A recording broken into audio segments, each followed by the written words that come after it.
serious for a minute. I know we want to have fun and everything, but I ran this panel since the passing of Iwata, and it was it was such like a shock to everyone. It was 2 days before I got married, and so all my friends were over at my house, and all of a sudden I'm on Facebook and I see an article, and I'm like, there's no way. Like, this has got to be some sick, cruel, nasty joke. Of course, it ended up being true, and it's crazy because, you know, even in February, a lot of us lost Monty Oum, who was from Rooster Teeth, created the Ruby series. So this is like the second person that was kind of really close to me as far as video games and animation and stuff that had passed away.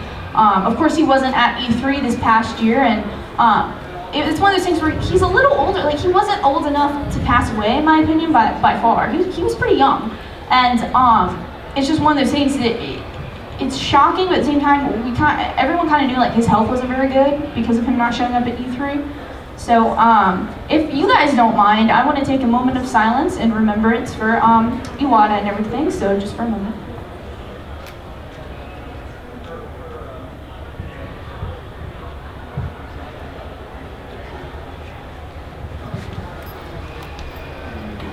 All right, and does anyone want to say anything about Iwata before we get started? Just any nice, kind words or anything? I have a few words. Yeah. I haven't had a chance to talk yet, so I'm a little nervous. Ahead. You're making me nervous. This is Jesse, everyone. Hi. He's my co-panelist for the whole weekend. It's my first panel running ever, so co-hosting. But yeah, Iwata was an important employee at Nintendo for me because of all the great things he did back in the day when he was actually coding for video games, when he first started at HAL. He was the main reason why Earthbound made it to the market. He reprogrammed the entire game so it would make it to the market, and that is one of my all-time favorite RPGs. I hold it dear to me. And I don't know if you ever played Earthbound, have you? Yes. Ever since it got put in the Nintendo eShop. I even shed tears when they announced Earthbound Beginnings on the. I really did. I shed tears. I was so happy that that was coming to America finally. And he had done so many amazing achievements for the company with Pokemon Gold and Silver, getting it on one cartridge, and adding a whole new region to the game that the coders couldn't do. He reprogrammed Melee's fighting mechanics, I believe. Yes, he did. And that's known as one of the greatest competitive games nowadays, and that's kind of a phenomenal achievement. He just did a lot for the company, and he definitely deserved that position. And the thing is, what's different about Iwata than any other corporate head is that he actually started from the bottom. He actually was passionate about video games. He loved them with all of his heart, and you see corporate heads nowadays and they just don't care about it. They only care about the business. They only care about the money. He actually cared. He actually made games. He actually cared about the games that he created. And so he was just highly respected by me, highly respected by many, and he definitely will be missed. And I hope that the new president will continue his legacy. Yeah, and like, you know, everyone's heard in articles, like everyone at Nintendo, I mean, even like Reggie Miyamoto, everyone loved this guy. Said he was great, he was a hard worker, he was a great guy, so yeah, too soon. We'll never forget his please understand thing and everything, so. All right, well, we'll get on a happier note with Nintendo history. What we're going to start with is actually how Nintendo used to be into playing cards, Hanafuda cards. A lot of you who, used to be, rest in peace Club Nintendo, but a lot of you guys that used to be in Club Nintendo, you may have seen those Hanafuda cards that you could get for like 800 points or something. Well, that's kind of just like a historical thing they throw in there because Nintendo used to just be Hanafuda cards. And it's one of those things where a lot of like, I don't want to say like casual Nintendo people to be like rude or anything, but a lot of people actually don't know that Nintendo started making cards and toys before they ever got into video games. It was the whole first point of Nintendo. And they actually started September 23rd, so it just actually, is today September 20th? Oh, just a couple days ago was their giant official anniversary. Yes, it 1889. So this is kind of, is my phone going off? Yes, it is. My goodness Message. gracious. Okay. You're a popular girl today. I am. It's going to keep beeping at me if I don't. Okay. So, yeah, Nintendo started in 1889, and this comes to a lot of shock to some people. Some people are like, well, I thought they were like, you know, around in the late 70s or 80s. I'm like, no, as in like the 1900s. And I'm like, no, they actually were a name, were a company in the late 1800s. They didn't start getting into gaming until they formed HAL Laboratories. Right, and we'll all get into that, and you can talk about that if you want, since you seem so passionate about it. So it was founded by Fusajiro Yamauchi in Kyoto, Japan. It's right under the Tokyo area. It started as a Hanafuda card company, and this is actually, I believe it's still there in Kyoto. It's just like a memorial for them used to have done playing cards and everything. So the company used to just be called Nintendo Coplay for the longest time, before it was just like Nintendo. This guy over here is the grandson of the original founder of Nintendo, or one of the great-grandsons, and his name is Hiroshi Yamauchi. He took over the company in the 1950s, but he had this like crazy dream for Nintendo, because no one outside of Japan knew anything about Nintendo at this point. You know, Americans, they don't really play Hanafuda. A lot of us don't know what Hanafuda is. And so it was only in Japan, right? Well, he wanted the company to be super successful. I'm talking about Walt Disney successful. Because in the 1900s, who was pretty much the most successful person in either like animation, toys? Walt Disney. And he really looked up to a lot of Disney's success, whether it be the movies that were coming out, the toys that were coming out for Disney at that time, and also like the theme park around this time as well. So he really looked up to Walt Disney to be, he wanted Nintendo to be that popular.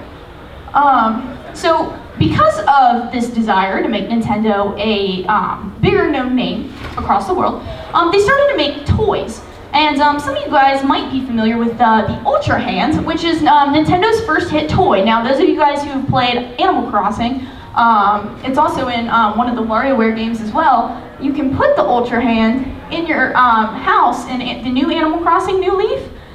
It's just kind of there to represent Nintendo history, because this is the first toy that came out. So you're forever wondering why that's always in it. It's also in Smash Bros. You can see it in Smash Bros. Yeah, the toy is commonly an Easter egg in many of Nintendo's games. Yeah. You just have to find it. Yeah, so if you ever see it and you're wondering like, what in the world? It's literally like a hand, and it stretches out and it grabs stuff and it picks it up. Like, it sounds unentertaining, but at the time it was like this grand idea. There was actually a Club Nintendo game based on the toy, if you remember. There was a Club Nintendo game based on it, and it was, I don't know if any people played it, but it was a Club Nintendo thing. So there was a game based on the toy itself, and it was kind of fun. And it's actually, you can get one of the Ultra Hands in Animal Crossing, I believe, through the fortune cookies, right? That's how you get them? You get the fortune cookies at Tom Nook's store, and that's how you get them. Yeah.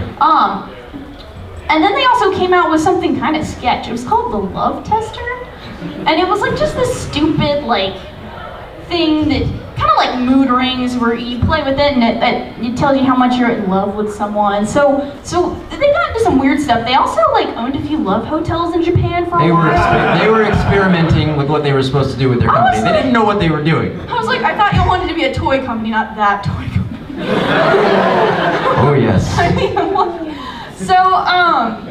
But unfortunately, it's not that Nintendo's toys were necessarily bad. I mean, there were some good ideas. I mean, the Ultra Hand was okay, but they fell behind a lot of companies like Bandai, Mattel, especially in the States with Mattel. They were, bringing out like Barbie dolls and everything. Even Hasbro, they were falling behind with them too. So the dream that wanted to be achieved was not working with the toys. So they decided, hey, it's like the 70s. What's the new thing that all the kids like? Oh, they like going to the arcade. Oh, okay, video games sound cool. And do you want to talk about the HAL Industries thing? Because I don't have that on the PowerPoint. So you don't have the HAL Laboratories on the PowerPoint? No, that's why I want you to talk about it. Oh, okay. Well, first of all, dang it, you put me on the spot here. I'm sorry. I thought you had it on the PowerPoint, so I was waiting for it. But basically, when they started seeing that video games were popularizing in America, they started, or just in general, like in Japan, first of all, they decided to form a small little company called HAL Laboratories, and they were developing, like, they were testing out things. They didn't really put out much as HAL, like, when they first started out. Satoru Iwata himself started as just a coder, but he built himself up to the head of HAL Laboratories, and he brought that company up from where it is to what it is today as a major developer. Yeah, I don't know particularly like many details about like what happened internally at HAL Laboratories back in when they first started, but I know that's just a generalization of how, like, what. Right. What. Or even knows what, because they were only in Japan for a while. So in the 1970s, Nintendo first, jumped into like basic like video games with the color TV game, where you can see Palm. Wow, how fun! They tried to compete with Atari. Yeah, and so Nintendo discovered and hired a new young student. They weren't video games in the 70s. Everyone was, especially in the 80s, everyone was very iffy about video games. Video games were expensive, and to be honest, while they were extremely intriguing at the time, very technologically advanced, it's not like people can play. I don't know who can play Pong for more than an hour. I don't know. You're a sad individual. I don't mean that. Get hype. Get hype! The new Pong is coming out. Again, Nintendo discovered and hired a new student developer, and this person would change Nintendo forever. And he's still hardcore working with Nintendo. And I think a lot of you might know this guy. He's a little popular. He's a little bit of a big deal.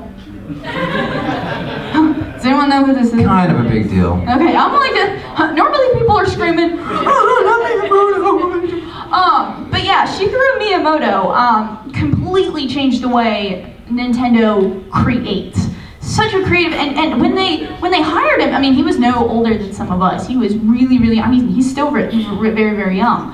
And he would end up just being one of the most, he's such a genius in video games all around, not even just in Nintendo, but in video game culture and in development. Like, he is one of the smartest, most creative people that I can think of. So Shigeru Miyamoto, obviously he gets hired, and when he got hired, he was just kind of a small person. He was kind of not really one of the big dudes that got to make a lot of the decisions. So things didn't start really picking up for Nintendo as far as their success until he obviously started developing more of the games. But Radar Scope was the first game that Nintendo jumped into the arcade scene, because in the 70s and 80s, I'm sure a lot of people's parents tell them stories about hitting up the arcade, playing Pac-Man and Galaga and everything. Like, that was the thing to do before everyone had home consoles. Did you want to say something? What? You're always looking at me like, I want to say something. No, I mean, like, well, I lost what I was going to say. I'm sorry. I had a brain fart. Just go ahead. I hired you for this. I'm sorry. So again, now the thing about Radar Scope, it was like a bad version of Galaga. It was just absolute crap. Nintendo made about buggy. Not fun. Boring. The visuals, like, look at you can't. And it was even hard to see what you were doing, because arcade screens tend to be kind of dark, especially if they're set up in light-roomed areas. So no one could really see what was going on, and it was an absolute failure. And Nintendo had they had 3,000 of these things, and a lot of them did come to America, of course, because America had a huge arcade movement at the time. But only 1/3 of that 3,000 moved and was able to get into bars and arcades and stuff. So only 1,000 of these machines were out and actually being played. They had an extra like 2,000 machines just sitting in a warehouse somewhere. And can you imagine how much money that wastes? So at this point, like, the success is, there's just nothing. There's no success. There's nothing but loss and disappointment. So this was a very, very hard time for Nintendo. But then Shigeru Miyamoto steps in and says, guys, you know what's popular right now? You know what else is popular? They're always looking at what's popular. That's how they sneak in. Nintendo ends up getting its inspiration from Popeye the Sailor Man. I'm not even kidding right here, and you'll see how this relates. because around in the early 1900s, actually in all of the 1900s, Popeye was extremely popular. I mean, with the cartoon, even in the 70s, it was starting to be considered like retro, and in the 80s, they made the Popeye movie. And again, a lot of people who are my age, parents can tell you that, you know, they were all into Popeye and everything. Popeye popularized the idea of the damsel in distress scenario. Exactly, and we're actually going to get to really that. Popular.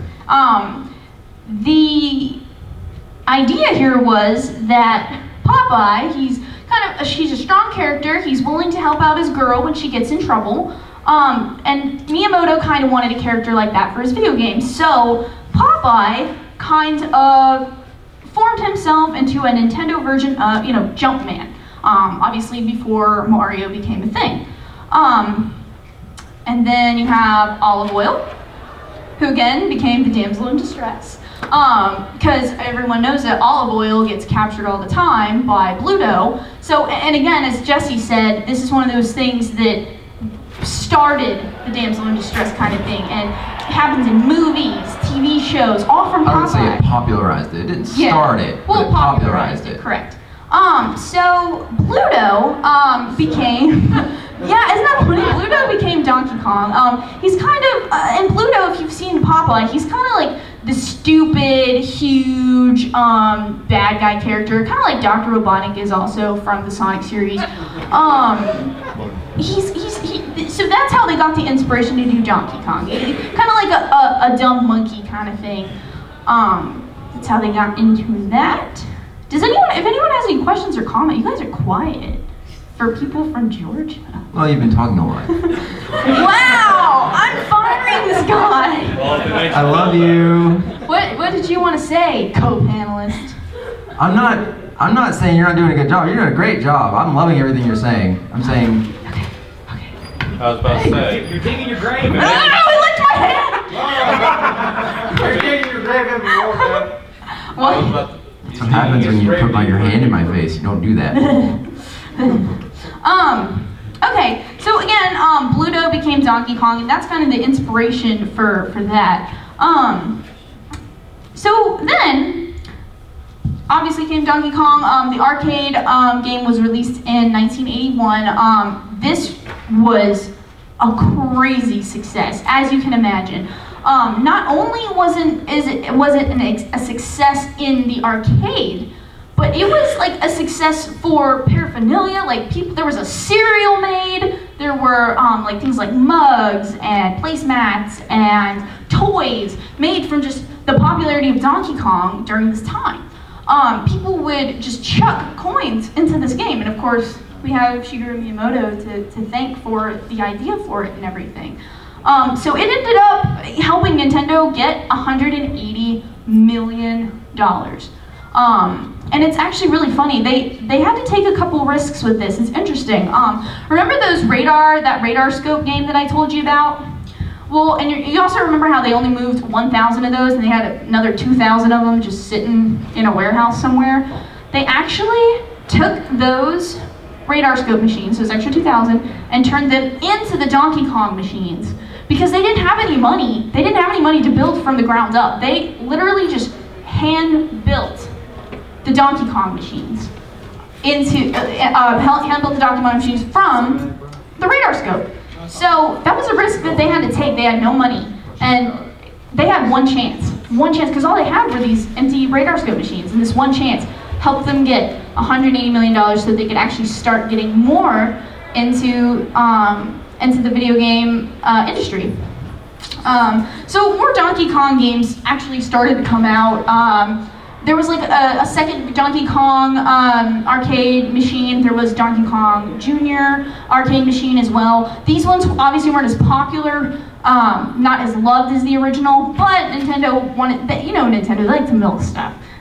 So they were kind of milking Donkey Kong at the time as well. And I threw this picture up here because I love this. It's just showing the evolution of, like, obviously Jumpman to Mario. I'm gonna find another updated one because that one's from 2008. But well, the milking kind of made sense because that was the first success they've ever had. So we're like, oh, we have all this money now. What are we gonna do? What are we gonna do? Yeah. Oh, Donkey Kong's we're just gonna keep putting him out. Yeah. So we don't know what to do with all this money. Yeah, I mean that makes sense. You gotta come up with something new. Yeah, and I mean, I'm just like, it's one of those things where like, yeah, Nintendo milks things now, but at that time they really did not have another choice. Again, here's the Donkey Kong Jr. one, and they actually switched to the roles with this game. They made it so that Donkey Kong was the one in trouble and that Jumpman was the bad guy, which everyone hated for some reason. Not a lot of people, because everyone was used to looking up to Jumpman as the hero. So this kind of didn't do as well. It's not that it was as bad of a game. It was just they didn't like the roles switched. So this one was not as It was actually popular. a pretty good game, but people just weren't used to change at the time. So then we're gonna move on to some issues that happened because of Donkey Kong. Another one of those bumps in the road, another speed bump that Nintendo hit that at first they weren't sure they could get out of. So of course in the 70s and 80s, you know, King Kong was a popular thing. In the 80s, like the King Kong movie came out, the original one, not that boring crap from like 2005. I know. Oh man, did I like crush someone's heart? Oh, okay. So what happened was the Paramount Pictures, who was in charge of the whole King Kong series for the movies, was trying to sue Nintendo because they thought that Nintendo was taking the ideas from King Kong, turning them into Donkey Kong, and Nintendo was making all this money from it. Because again, not only was Donkey Kong in the arcade, Donkey Kong was on t-shirts, Donkey Kong was on hats, Donkey Kong was just everywhere. So this pissed off Paramount Pictures, right? So they took Nintendo to court, and Nintendo's lawyer just was so good because he just explained to them that King Kong and Donkey Kong and like giant gorilla monkey things in general should just be open for use. It shouldn't be really owned by anyone. So it's really stupid that you're suing us. So they were just trying to come up with the case that it should be open use for everyone. And it's funny because the lawyer for Nintendo, his name was John Kirby. So yeah. So Nintendo was like, hey, when we come out with like, let's name a video game character after this guy. Okay, like what kind of video game character? I don't know. Let's make him like round and pink. Okay. That was Sakurai, by the way. Yeah. And one of the original coders of HAL. Right. So that's how we got actually named Kirby, and it's so if it had it not been for the lawyer, you know, who knows what Nintendo would have done. They could have been sued and then shut down from there. But now we're getting into some fun little bits of information, some things that are more familiar, I believe, to you guys. The launch of the Famicom, also known as the NES, was also extremely risky. Here's why. In the 1980s, the video game industry crashed. Reason being is because we had all these really crappy video game systems coming out that were overpriced. They would break easily. People would spend hundreds of dollars, which was a lot more in the 80s, hundreds of dollars on these systems that they ended up hating because they couldn't try them beforehand. So everyone, especially in America, this was more in America than it was in Japan, but the video game industry just crashed. No one wanted anything to do with video games. Mainly because the industry was just flooded with all these systems like the Odyssey and the ColecoVision and television, everything that it was just flushed out with all these different systems. Nobody knew what to buy. Nobody knew, there were no reviews. Nobody knew what these things were until they bought them. Everyone just kind of wanted to stick with the arcade thing because they thought, hey, why am I paying hundreds of dollars to have this at home when I can just walk over to the arcade, pop in a couple quarters, and enjoy my time? So people didn't really get why the level of arcade games at the time was just not the same thing being brought over to home consoles. So video game industries crashed, and Nintendo at the time, they wanted to get into the home console industry. They wanted to put something out, but they knew, which it wasn't as big of a deal in Japan. It wasn't as big of a deal in Japan. The Famicom came out, and there wasn't as many issues. But the NES, they really had to push. They knew they just couldn't put it on the shelves because no one would buy it. There was no way anyone was going to buy it. Even if it had the name Nintendo on it, no one was going to buy it. So what they decided to do instead was pack well, let me back up a little bit. Well, no, let me not back up, and then I'll back up. Nintendo at first decided that they were going to package this little system up with, and I'll go back to this slide, they were going to package it up with a toy. So everyone, you know Rob, Smash Bros. Yeah. So they packaged it up with Rob because they were trying to fool people into buying a toy and then instead of a video game console. That's what they were kind of aiming for. There's actually some really funny commercials out there from the 80s and that advertise it more as you're buying the robot, not the game. So a lot of these commercials you'll see are very more focused on the robot being awesome because it's the 80s and everyone loves futuristic I kind of have a thing to say about Rob. When the video game crash was happening, Miyamoto presented Rob as a way of how video games could be innovative and, you know, could actually be a learning experience. Because if you played, you know, Stacker and all the games that Rob was involved in, you know, Miyamoto, they were bad. Those games were bad. They were bad. But to the Supreme Court, it was good. And in a way, Miyamoto kind of saved the video game crash. He did, and I will get to that. But well, you mentioned you were talking about Rob, so I figured. Yeah, the games that were with Rob were just as bad as the games that people kept playing in the 80s. They were just as bad.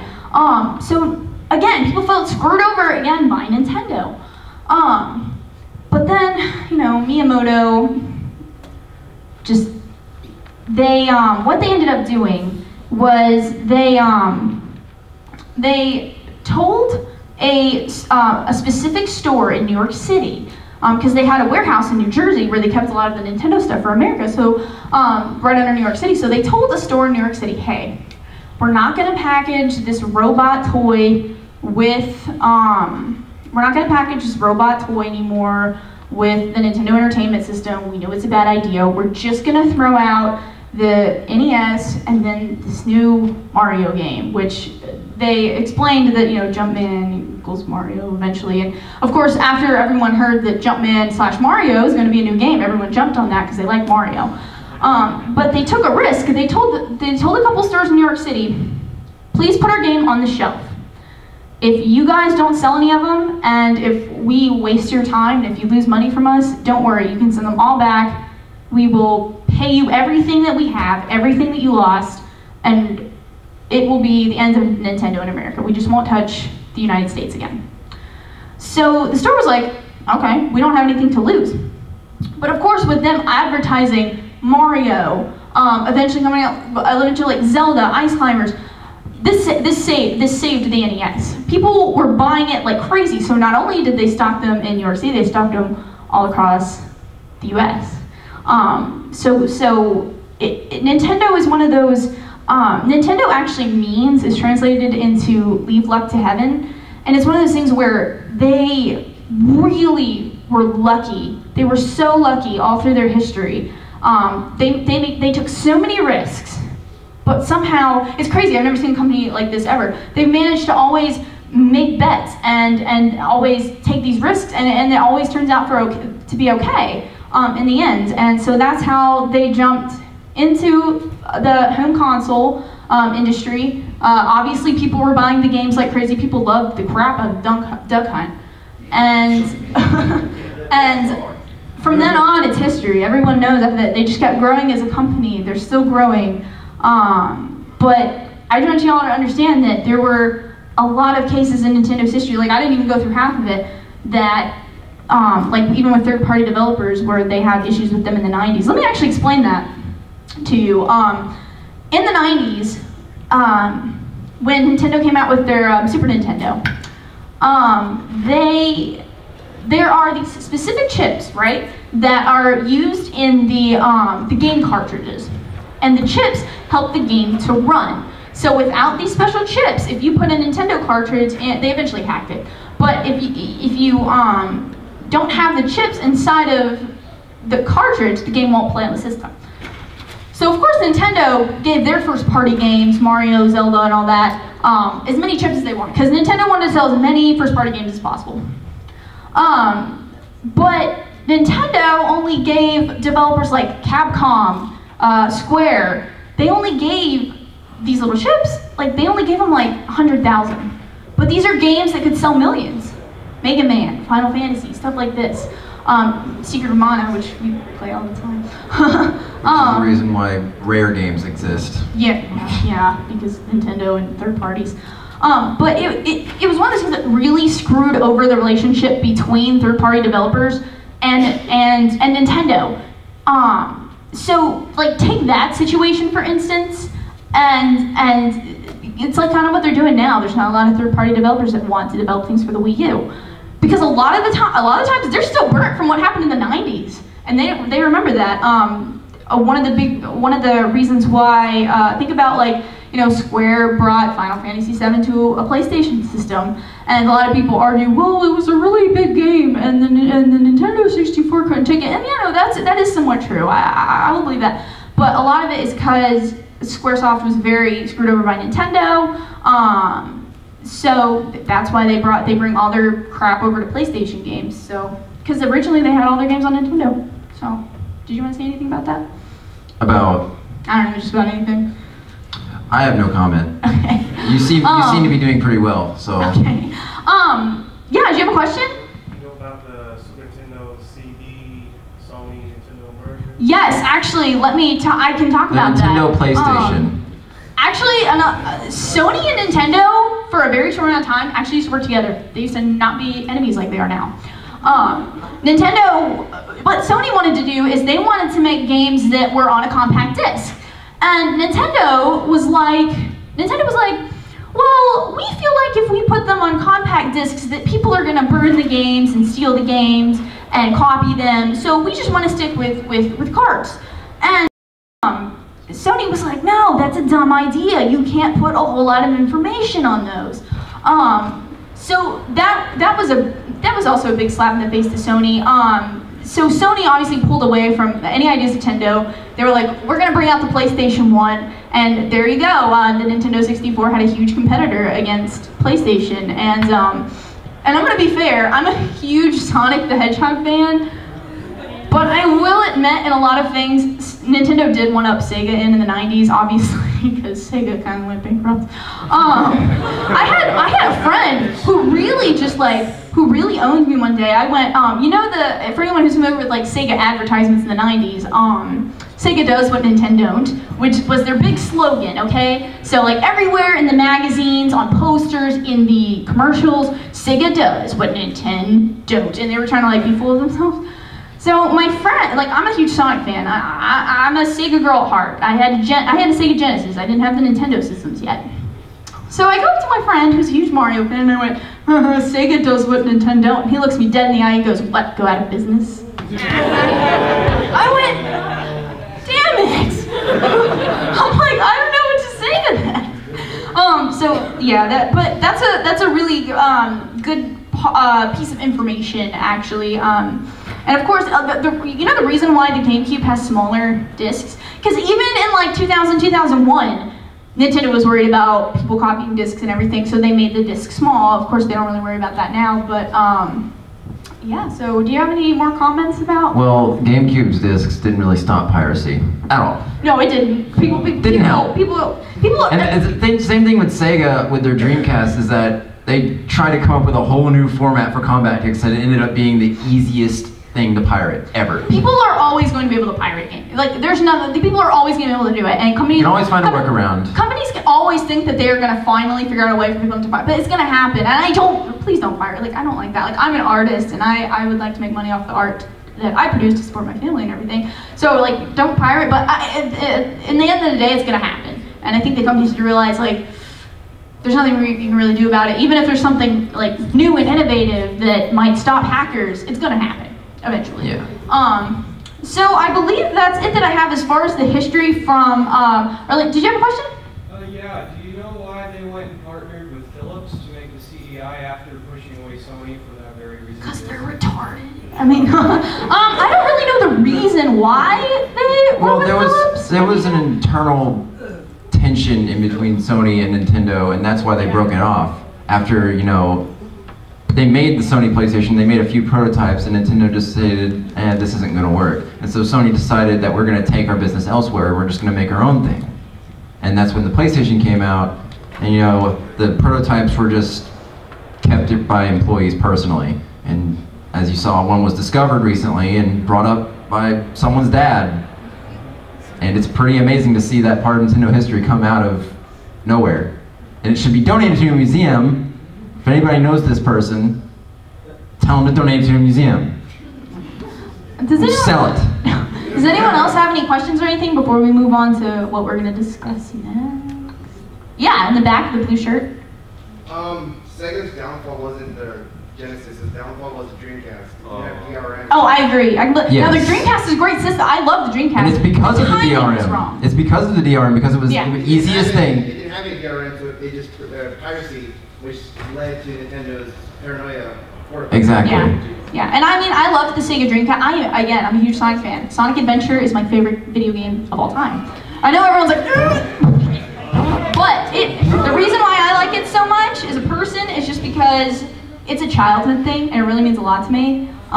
So that's why I like it. It's not necessarily a great game, but I love the game.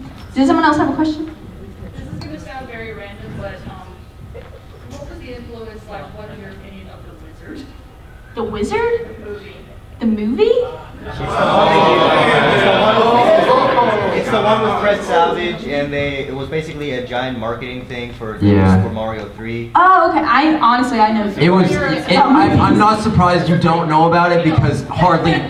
I mean, obviously, a lot of people here know about it, but I don't. Weren't they trying to yeah. I was about to say, didn't they try to do Because that? The movie was one giant marketing thing. Had that problem. Someone from the audience can explain it to her because I'm not good at explaining things. It's amazingly terrible. It's a terrible. There's a lot of things in movies with Nintendo that are terrible. Not Wreck-It Ralph though. Wreck-It Ralph is amazing. It was kind of like based on the movie Super Mario Brothers. It was bad, but it's one of those you have to watch just to understand. Okay, I don't think I've ever seen anything. Okay, well now I have something to watch when I get home and like. Don't. Do it!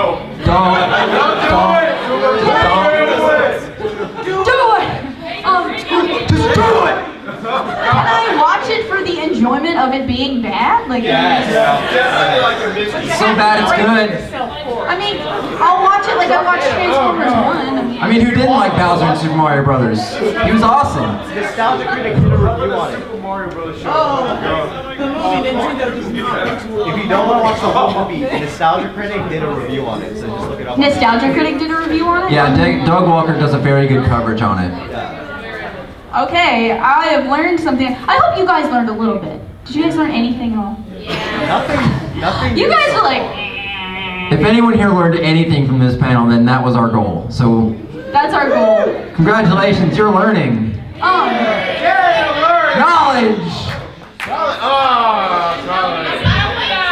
So I only have a couple more minutes left. I started a little early, Did you have a question back there? Yeah, I do. I don't know if anyone's going to know the answer. I was just wondering, do you know why they flipped the colors of the Mario? Because his overall, if you scroll down. Yeah. I think it was an eyesight issue. That's what I heard. I think it would just mess with people's eyes, mainly. I could see that. Yeah, I don't.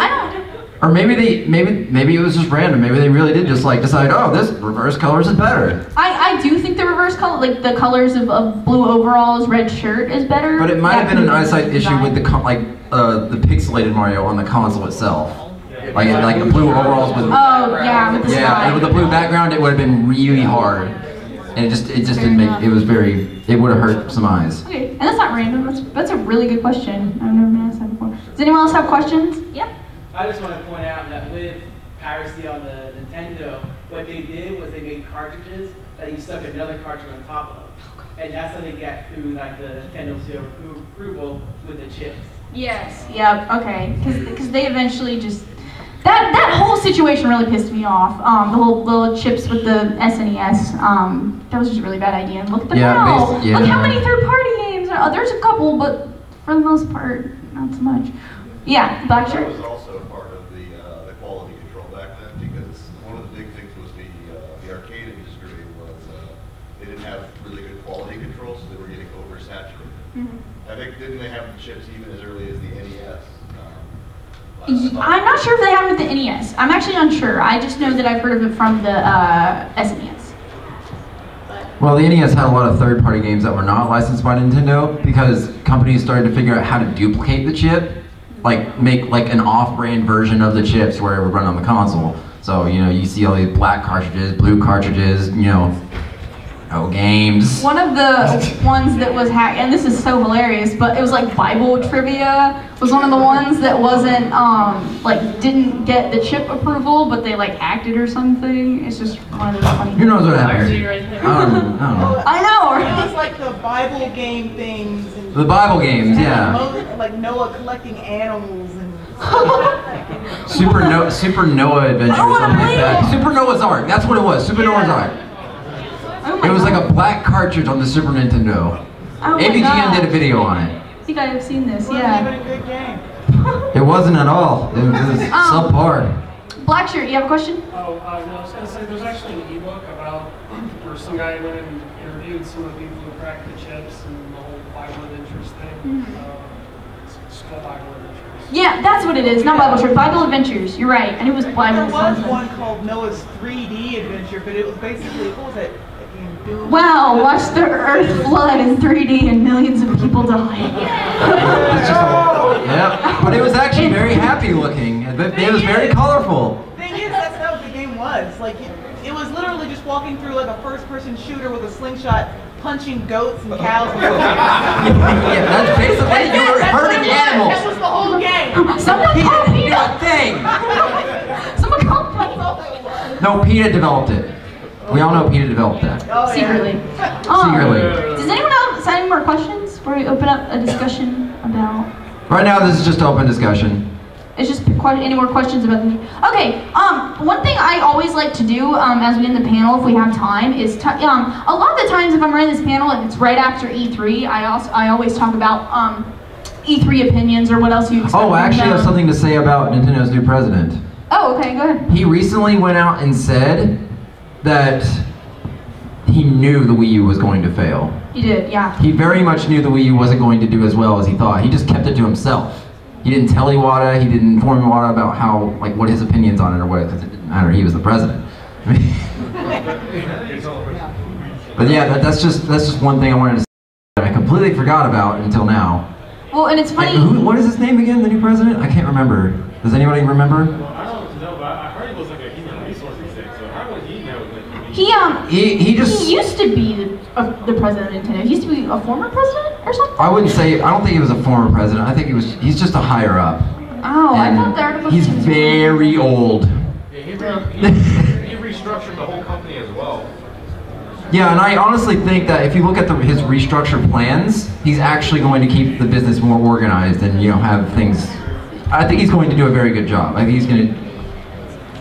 I just think he's going to do a very good job. That's it. That's all I have to say. And it's funny we mentioned the Wii U. I actually want to discuss the Wii U. I will be the first to say that I love my Wii U to death. Splatoon was the smartest thing Nintendo has done in a long. Gotta have my Inklings and my Octolings. Like Splatoon is one of the, like, I don't know if you guys have seen the meme where it's like, It's creepy. Okay. I'm done. Go ahead. I don't know if you guys have seen the meme where it's like, let's see, like Activision or something makes a post-apocalyptic shooter, or a blah blah blah company makes an apocalyptic shooter, and then it's like Bethesda makes an apocalyptic shooter, and then it's like Nintendo's post-apocalyptic shooter, and it's like Splatoon. hey, it's actually a pretty dark game. If you after every final boss fight, you can hear the sounds of like death cries and like trains crashing, and it's terrifying. It's absolutely terrifying. Yes, in the back. Have you seen that post where it's like Super Mario Sunshine? Yeah. What would happen? And one of the what is it? It's something, and it's Super Mario Sunshine. And what would happen if like Mario lost and it goes into Splatoon? Oh, conspiracy theories! I love it. They should just like they should just remake that game for the Wii U and have that happen. Well, Well, there was rumors of a Super Mario Sunshine DLC for Splatoon, which would be genius, by the way. Thank you. And everyone and their mother wants Super Mario Sunshine 2 for the Wii. Everyone wants that. Everyone wants that. Yes? What I want to see is zombie squids. Zombie I wouldn't squid. know about that. I mean, you can't put zombies in everything and have it be good. Are you saying like you want them to combine to Zombie U and Splatoon? Oh no! Zombie now. It's zombie now. It was ported to PC and all the other consoles. You're a kid now. You're a squid now. You're a zombie now. I'm always a squid now. I'm always a squid now. I'm sorry. I am so sick of the zombie craze. I watch Walking Dead, but I am so sick of the zombie craze. One of the things, like Splatoon was one of those games that was just Nintendo was coming out with a lot of things. Like obviously they're going to come out with more of the Mario games. Obviously they're going to come out with a lot of sequels to games you've seen before. One of the things I'm just really proud about is them coming out with Splatoon like full force. They knew it was going to be good. See, nowadays, we all fell for it. Nowadays, Nintendo is doing really well with the Wii U by reaching out to third-party developers to put their first parties to merge with them, like such with Hyrule Warriors, which is a really fun game, by the way. And I can't wait for the 3DS port. 3DS port's going to be really good, by the way. Did someone else have a question out there? I thought yeah, right there. So, just opinion-wise, what are each of your favorite Nintendo games? Ooh. Like just one game or series? Oh. Well, Earthbound. What? Always Earthbound. I always like the bad ones. Metroid. Leave it there. Thank you for coming. What did you say your favorite one? I like the Mother series a lot. I have a infatuation with the Mother series. See, I'm really lame because I love the Animal Crossing series to absolute death. I love it, and everyone's like, "You filthy casual." That's like my filthy casual. I'm like, are you kidding me? That game is intense. I'm like hitting my villagers with a net and gotta pick those weeds. Gotta plant those. No, you don't even pick weeds anymore. You pay someone to do it. But it's not the same. It's one of the things that I wish I would have started earlier was Fire Emblem. I didn't actually Fire Emblem would play have to be my second favorite series on Nintendo. Oh my god, Fire Emblem Fates. That went into Fire Emblem. It's one of those things, like, I didn't really get into it in about, like, I forgot, like, 2011, when I met my husband, and he is crazy into Fire Emblem, so he gave me the, Fire Emblem 7, or the original one for the Game Boy Advance, and I was hooked. I was so hooked, and then Awakening came out, and I loved the crap out of that one. Fire Emblem took a while to take off. It wasn't until, I wouldn't even say Radiant Dawn did very well, but it did become a very valuable game. See, I think the GameCube one. But Fire Emblem didn't really pick up until Awakening came out. Awakening literally just, like, everybody loves Fire Emblem now because of Awakening. Because the waifus. Not because of the waifus. You can't say that. Maybe for some people, but not for me. Did you ever, yeah. Who do you prefer, Lucas or Ness?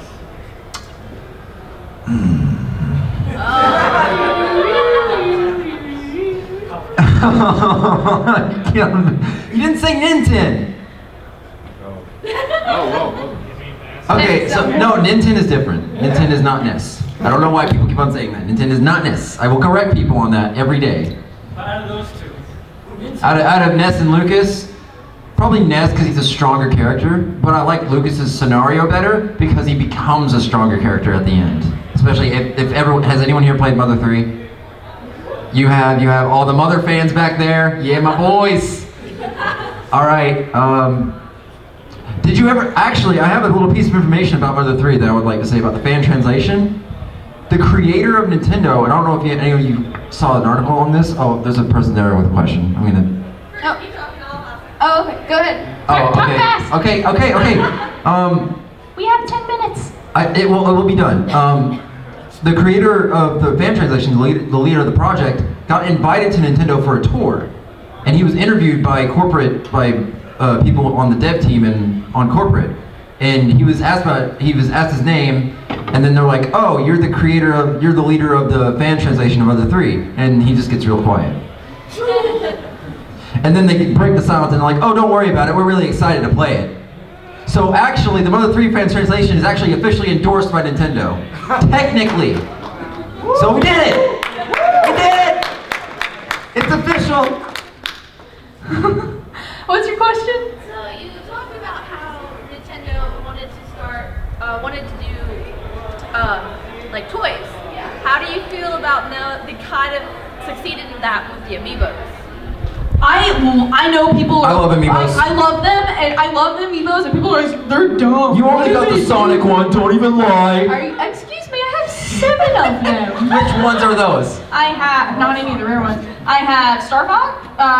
Fox is actually rare now. Yeah, I have Fox, I have Sonic, I have the Mario one, I have the Link one, I have Toon Link, I have Princess Peach and Kirby. I don't have any of the super rare, well, no, I don't have any of the super rare ones, but I have Fox because I bought him packaged. Fox has become a little rare now. He's actually getting the For those of you who collect Amiibo, there's going to be a restock at Toys R Us next week of Little Mac.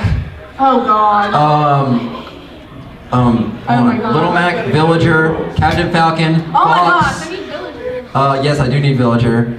And God, there's another one. I can't remember what the other one. I think it was Marth. It better be Marth. I want Lucina so freaking bad. Robin and Lucina, we're probably not going to see for a while, but there's rumors that there are going to be Robin and Lucina next week at Toys R Us. There are rumors. I don't know if that's confirmed or not. But to answer your question, yes. Everyone. You just got really intense on me, like Snake, just like staring deep into my soul. But to answer your question, gotta have my figures. Yes. Nintendo. I think they have done an extraordinary job with this Amiibo stuff. Besides the stocking, I don't really know. They are doing better with the stocking because the recent wave that came out with. Why won't you take my money? Yeah. No, it's like. I mean, they're like $13 an Amiibo. It's like that's why. Okay, that's at Toys R Us. Like, why are Toys R Us Amiibos $1 more than everywhere else? Toys R Us Amiibos are $1 more than everywhere else. Because a lot of the times they have sales where you buy one get one half off. That was when the Amiibos, when they were first kind of out, Toys R Us I think buy 3 for $33. I remember. But yeah, they're doing better with stock now because the recent wave with Ganondorf, Olimar, Zero Suit, all that, they just did another restock already with 30th anniversary Mario. They did another restock. Yeah, like 2 days ago. They actually have Zero Suit Samus over at the mall. I don't know if they're there yet. No, there were 2 of them. We saw 2. Yesterday. They're probably not there anymore. But anyway, sorry, to actually answer your question, yes, Nintendo has done like really well coming like into the toys and everything. I don't think and the world of Nintendo useless. figures, the world of Nintendo collectible figures are doing really well. They look nice. The Metroid one was really nice. Yes. They're surprisingly well painted for just a little. No, they're hand painted. They're all hand painted. They're all really anyway, I'm gonna take more now questions because we're done. I don't remember who the white shirt. So you guys think if they tried to make the Virtual Boy today with like modern technology, it would work, or is it like just too crazy? I think it would work because they have the glasses-free 3D effect. Like they have that now. I don't know. So it would work, who actually kinda. uses 3D with their 3DS? I personally don't. Now I know there's people that do. I don't. You don't have a new 3DS, do you? I don't have the new 3DS. It's amazing on that system. No, and I completely agree. It's amazing, but I still don't use it. It just depends on the game. I used it on Fire Emblem. The reason why is because you don't have to move the screen as much with Fire Emblem. But if I'm playing, like I can't play with 3D on Smash Bros. I cannot do it. I would say that if they made something like the cardboard, like the cardboard glasses for like the Android, like with VR and stuff like that, if they did that with like the 3DS, it'd probably work. It'd probably be more immersive that way. But let's get another question. Yeah, red shirt. Yeah, you. Earthbound fanboy. Yeah, boy. It's not much of a question, but I'm from Florida, and there is a store called 8-Bit who sells all the Amiibos for $150. Are you kidding me? And they still restock. What the? Are they the English versions or the Japanese versions? Both in the same set? That is ridiculous. That person's gonna go out of business. Did you buy them? Wait, where in Florida? Charlotte. That person does not know how to run a shop. Speaking of Amiibos, and doesn't know how to use the internet, obviously, because he doesn't know what they're worth. Speaking of Amiibos, I want to know how many of you guys have actually like gotten up at like 4 a.m. to like stand or wait overnight for an Amiibo? Which one? God, a lot of them. Did you get everyone you wanted, or did you have an issue? people were there before me, and so some of them like gave out.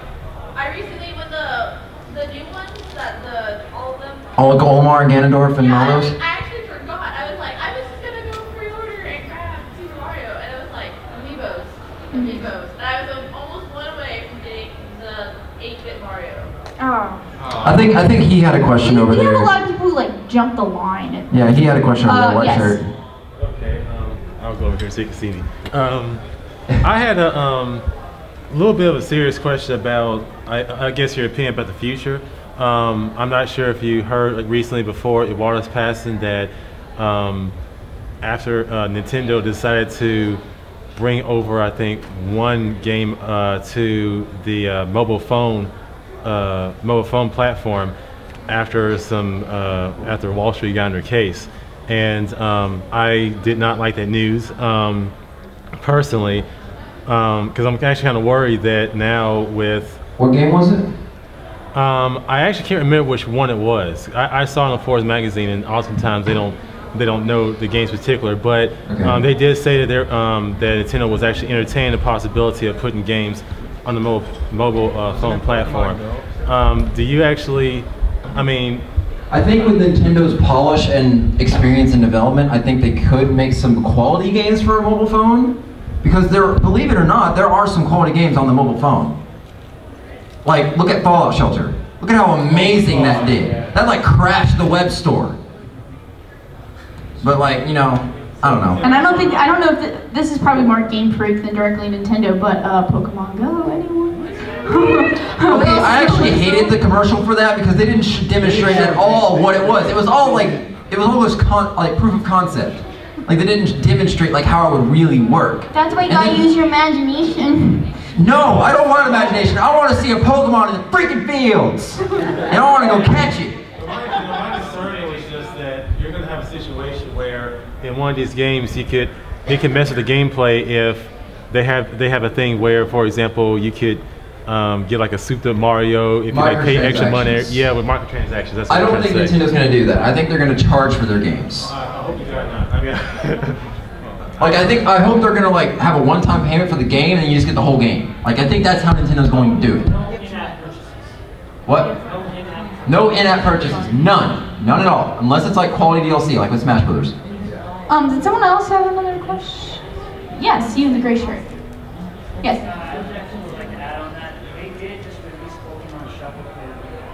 Yes, they did. Yes, they did. Pokemon Shuffle. For the phones? Yes. Okay. I don't know. See, they're definitely moving Pokemon to mobile phones because, that's going to get real big. Like, real big. Stupid big. Aoba? Kaito. Kaito, I'm so sorry. I just saw the... Kaito? I'm so sorry because I hate dramatical murder and I can't believe I just called you that. Okay, Kaito. You should be because I... You should be offended. No, you should be offended. Okay, go ahead. You had a question? Next year's Pokemon's 20th anniversary. So it's going to be a big year for Pokemon. It's also going to be a big year. Great.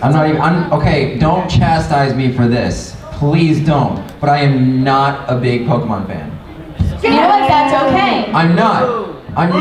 I respect the game. I realize that it is a very well put together game. It is a very good franchise. But I'm just not into the games. I love the universe. Shut up, Sonic! Since we're all kidding. I love you. Admitting all of you. things, I'm gonna admit something, and y'all are all gonna run out of here. I will explain why. Hers is worse. Mine is worse. Hers is way worse. And it's not that I don't like it. I'm just not a huge fan or follower of the Legend of Zelda games. I know. Everyone's like, crap. You just angered a black guy, big black guy, who looks like he could beat me up. You better run. He's coming for you. The reason being is, when everyone for the most part that's my age, 22 or so, grew up on Ocarina of Time. I grew up on Majora's Mask. Still the favorite. I still, and even more when I was a kid, have intense arachnophobia. So I couldn't play I can't get through any of it. And that's a little understandable. So after that, and then I tried to do Majora's Mask and the Moon Scare, the Moon Scare. You're such a coward! I am! When those games came out, I was like, fine! Majora's Mask 3D, I guarantee you But love it. but I did end up getting the remakes for the 3DS, and like they're great and everything. I think it's just a lot of people these days, I feel like, are really into Legend of Zelda because it's nostalgic for them. I'm just gonna throw that out there. That's kind of why I think the love for Ocarina of Time is just mostly nostalgia. Yeah. Because you go back and play the game now, in my opinion, Majora's Mask is mechanically superior because they basically built up from Ocarina of Time and polished it. And just made it a more explorable game. With more story, obviously. And it's still my favorite Zelda game of all time. I'm gonna be a fanboy about it because it's amazing. So I mean, like, we all have our things we don't like about Nintendo, like games we don't like about Nintendo. I mean, and I openly admit, you know, I'm not gonna. Like, I'm not entirely too big on Splatoon, but. Bet your butt, I'm gonna follow the next Fire Emblem. He's got something to say. Your thoughts on Skyward Sword. Huh? Your thoughts on Skyward Sword. Okay, here we go. Here we go, alright? Skyward Sword is a good game. I think it's a good game. I think it's a good game. Okay? Only people who have a problem with it are the people who have problems with controls. I didn't have a problem with controls. I had a lot of fun with the controls. I saw people doing front flips with the controls, and they were having a blast in their living rooms. Okay? But I do think the story, like, I love the story. I do think it's a linear path, and I'm not against the linear path. I like the linear path. But I do think the story would be better as an anime. Alright, I'm gonna take one more question, and then I have something to say, and then, yeah, Kaija. I was gonna say you guys have to point out where Luigi came from. Where Luigi came from? Yeah, where I Luigi didn't came even point from. that out. What would you like to tell everyone? I don't know. I was asking if you guys. Okay, to be completely honest, Luigi was just kind of a palette swap, and then he just turned into something new. I mean, it's kind of like one of those things. He was just a palette swap for Mario. I mean, they always just add characters. I mean, people always ask why they add Tails because they needed someone who looked up to Sonic. It's like trying to ask where the Koopalings came from, and then Miyamoto was asked that, and he's just like, I'm the mother. Okay, so that's it for the Nintendo panel. All I'm hoping is that you guys learned something. Thanks for not like yelling at each other about what's good and what's bad. And for being understanding that he doesn't like Pokemon or like Zelda. It's not that I don't like Pokemon. No, same for me. I'm just not into the games. Anyway, I am running some more panels at AWA this weekend. I will be running the Sonic the Hedgehog panel tonight, I believe at 8:30. So I gotta see you there. You better be there. Yes, sir. On the phone. Any lovers of any more lovers of Earthbound? Panel Attention to all of you people who love Earthbound. I will be in the gaming room after this, so if you want to come talk to me about Earthbound, and then tomorrow, right down the hall to the right. Tomorrow, I'm also running a review on the 2014 anime season, so stuff like Nisei Koi, Wake Up Girls, No Game No Life. So we'll discuss those. You haven't seen any of those. All right, and I have cards for my YouTube and stuff over here if you guys want them. So, all right. Thank you. All right, we're done. I have cards. I wish I had cards, but she has a T-shirt with my face on it. It's weird. Yeah, she does. I mean.